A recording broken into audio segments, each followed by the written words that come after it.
Between grabbing fast food on the run, juggling back-to-back meetings, and living in a constant state of go, go, go, most of us in the Western world don't have to look very far to find inflammation lurking in our bodies. And this isn't just a buzzword.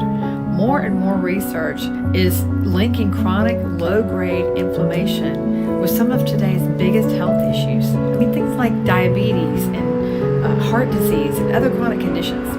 The good news is that a lot of what drives inflammation is tied to your daily lifestyle choices, which means that there's a lot that we can influence. Hi, I'm Stephanie with Revived and Restored Health, and in this video, I want to walk you through the big everyday triggers of inflammation and give you some simple, realistic ways to start calming that fire down without adding a full-time job's worth of wellness task for you to do in your already full life. Now, if you're someone who wants more energy, clearer thinking, and a body that doesn't feel like it's working against you, stay with me. So first, what are we even talking about? Think of acute inflammation as your body's built-in emergency response team. You cut your finger or you catch a cold, things get red, warm, and swollen. And that's your immune system doing its job so that you can heal. Chronic inflammation is different. It's that emergency team never fully clucks out. The alarm stays on low and in the background for weeks, months, and even sometimes years. And over time, the more that stays on, the more triggers happen in your body. So what's keeping that light on? Well, let's talk a little bit about the main lifestyle culprits, and then we can talk about what you can actually do about them. So the first one, unfortunately, in America is food, or the standard American diet, which is really sad, or the acronym is SAD. And it's heavy in ultra-processed foods, carbohydrates, added salts, and inflammatory substances, and it's light on vegetables and fruits and things that are good for you. I like to call it the dead food diet because it lacks a lot of real nutrition. But on top of that, most of these foods are loaded with additives and preservatives and chemicals. And some additives are used in processed foods here are, they're restricted in other countries. And so over time, this pattern of eating can really disrupt your blood sugar. It can throw off your gut microbiome or your gut bacteria. Promotes chronic inflammation in the body. And if you're living on packaged snacks and drive-through meals and whatever you can grab in between meetings, your body is constantly trying to put out inflammatory fires. Now, the next thing is the sit all day lifestyle. And, basically it's just lack of movement. Technology has made our lives so much more convenient, but it's also made us incredibly sedentary. I mean, many of us sit in the car, we sit at a desk all day, we're on the couch at night trying to recover from our day. But the low movement isn't just about weight. It's long stretches of sitting are linked with higher markers of inflammation and greater risk of chronic disease. Even when people who exercise, a little bit see a difference. I mean, your body was designed to move. When we don't, our blood flows slow, muscles tighten, metabolism drags, and inflammation quietly creeps up. So the third marker is going to be that stress, or that invisible fire. Now, let's be honest, stress is backed into our modern day life, especially if you're running a business or leading a team or managing a very busy family. In short, stress can help you to focus and get things done. But when stress is chronic and unmanaged, that's when it can really disrupt your immune system. It can interfere with your sleep. It can raise inflammation throughout your body. And over time, chronic stress has been linked with a greater risk of many chronic diseases, and it can make existing conditions even worse. And stress in and of itself isn't bad. It's the never-ending flight or fight state that your body stays in that will really wear you down. And the fourth factor is going to be your gut health, or your internal ecosystem. You've probably heard a lot in the past decade about gut health, and for a good reason. The SAD way of eating, or standard American diet, that we talked about earlier is all about low fiber and low probiotic rich foods, but high in processed ingredients that can disrupt your gut microbiome and the community that lives in your digestive system. And when that gut ecosystem gets out of balance, it can send your pro-inflammatory signals through the ceiling. And many experts see that gut is a big contributor to inflammatory systems in your body, or your body being inflamed, sorry. But At any rate, when you eat badly, you're also training your gut to be inflamed. Now, the fifth principle is water, the thing that a lot of us love to skip. It sounds almost simply too basic, but dehydration is really common amongst a lot of people in this world we live in today. But water helps support our circulation. It helps move waste products out of our body. It keeps our joint and tissues functioning well. But when you're chronically underhydrated or dehydrated, lots of coffee, soda, energy drinks, but very little actual water, your body doesn't operate optimally, and that can feed into inflammation over time.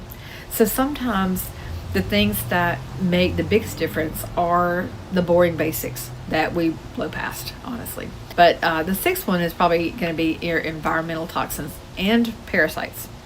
Now, this one doesn't get talked about a whole lot, but it really does matter. We're exposed to a lot of different things in this world today, with air pollution and mold in buildings, pesticides, herbicides, chemicals in our food, harsh cleaning products, certain ingredients in personal care products, and the list goes on and on. I mean, over time, some of these exposures can really irritate your immune system and contribute to that inflammation. And then there's the parasites. When your gut microbiome gets interrupted, parasites are opportunistic and they grow. And they're more popular than just the third world. In fact, they can, occur in the United States more commonly than not. The CDC just came out with a recent study that basically said that if you live in America, you probably have got your share of parasites. But you don't have to assume that everything's a parasite, but you just want to make sure that you know that our environment really does matter. Our quality of food matters. And sometimes it's wise to work with a practitioner who can help you to properly test and guide you instead of you questioning and doing a bunch of random cleanses. Now, the seventh one is sleep. I've used to live by, I can sleep when I'm dead. And here's what I've learned. If you never sleep, you're going to get dead a whole lot faster. Get dead, is that even a proper phrase? But anyway, sleep is not overrated. Your body does critical repair work at night, and clearing out cellular waste, regulating hormones, supporting your brain and your immune function and health. Chronic sleep deprivation is linked with increased inflammatory and higher risk, it puts you at high risk for severe chronic diseases. Your body really cannot heal properly without consistent quality sleep. So what can you actually do about this? There's actually a lot of really simple things that you can do. First, you don't really have to do a whole overhaul of your entire, life. But if you start calming that inflammation, there's a few simple principles that you can do. So first one I would say is definitely upgrade your diet, one plate at a time. Start shifting towards a more anti-inflammatory pattern of eating. Add more whole foods like your vegetables, your fruits, high quality proteins, healthy fats. Include omega-3s from things like wild-caught fish, flaxseed, chia seed, or walnuts. Crowd out the worst offenders like your ultra-processed, your ultra-processed snacks and sugary drinks, high refined carbohydrates, and that sort of thing. You don't have to be perfect. Just say, hey, how can I make this the next meal the better meal and less inflammatory for my body? The second thing is you can move your body more. You don't have to work out 6 days a week, but just aim for, movement that breaks up during the day. Set a reminder to stand, stretch, or walk every hour. Or for me, it's like every hour and a half. That really is helpful. But a total of about 150 minutes a week of moderate activity, if your doctor agrees that that's a good thing for you, of walking, cycling, or anything that just gets you slightly breathless while you're still able to talk, is a good thing. Move more than I did last week, but I don't have to be perfect. The third thing is, create simple stress release.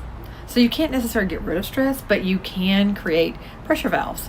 So you could try things like not every 2 minutes, but 2 minutes of slow, deep breathing between meetings, or every couple of hours, a short walk outside to give yourself a little bit of a reset, a hobby that's just for you, that's not monetized or production based, it's just enjoyable. Even small, consistent practices will help your blood shift out of that constant fight or flight and bring back you into repair. But also, you want to start hydrating or drinking water like it matters, because frankly it does. First thing, you could just keep water by your body all day or by yourself all day. Aim for several glasses a day, preferably at least 8 or half of your body weight. Swap out at least one sugary drink for a glass of water or herbal tea. And what you're going to find is that these small shifts, they combine or they compound over time. The fifth thing you could do is clean up your environment where you can. You can't really control everything, but you could choose more natural cleaning products. Look for cleaner personal care products, when it's time to replace something. Wash your fruits and vegetables well. But also another trick would be to choose organic where you can. Ventilate your home when possible. If you suspect issues like mold or parasite infections or what have you, partnering with a well-qualified practitioner can really be helpful to getting your energy and life back. They can help assess and test if needed and guide you through getting some of those parasites out versus trying to self-diagnose. But the other thing is you also want to really protect your sleep. Pick one or two things and change it.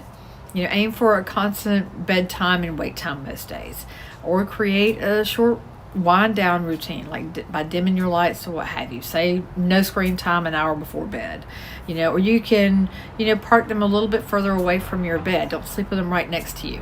Most adults do best with 7 to 9 hours of sleep, but you have to see what works for your body. But then number 7 is, natural healers. You can add in some really great anti-inflammatory foods and compounds. Turmeric is an excellent one, especially when you combine it with black pepper. Ginger is another good one. Ginger tea is one thing I absolutely love. Garlic, if you like garlic added to your food, it's wonderful anti-inflammatory benefits. Green tea, omega-3 rich foods. So we talked about those a few minutes earlier. And really, research has looked at compounds like curcumin from turmeric and has found that anti-inflammatory, properties are in these foods. Now, supplements are not magic bullets, but they can be supportive tools when they're used wisely. So always check with your health provider before you add these supplements, and especially if you're on any kind of medication, you don't want to have anything that, combats the other. But to bring it all together, chronic inflammation can quietly chip away at your health over time, but it's not something that you're completely powerless against. By upgrading your diet, even if it's just one meal at a time, moving your body more, managing stress in small, sustainable ways, supporting your gut microbiome, and that's, like I said, just adding in more fruits and vegetables, staying hydrated, reducing unnecessary toxins, and protecting your sleep. These are all things that you can do that don't cost a dime. And, I almost forgot, using supplements, wisely. Like I said, they may cost you a little bit, but not a lot when you're using the right ones. But you can really start turning down the volume on that fire alarm, and you can move towards the body that actually supports the life that you're really trying to live. This video, I wanted to put it all together, and like I said, don't do anything without checking with your health provider or getting a good practitioner that can help you. Because there could be some underlying conditions that you're also dealing with, so you want to pay attention to that. But if this video helped you or kind of helped you to connect some dots and stuff, I would really love it if you would, like it so more people can see it. Subscribe if you would like more content like this, or more doable ways about how you can support your energy and really increase your energy and lower your inflammation. But also, I would love it for you to drop a comment, with some changes that you're going to make today. I look at all of the comments and read them, and if you want to see something else that you haven't seen yet or like to see me or hear me talk about, I would love to hear from you on that too. But if you're thinking, hey, I'd really like a structured way to put all this together, maybe in the next 30 days or whatever, please stay tuned, because I have got something that I am working on and I'll be releasing it soon. But for now, I'm gonna head out and hope you have an amazing day. I hope this video really helped you out a lot. So be blessed.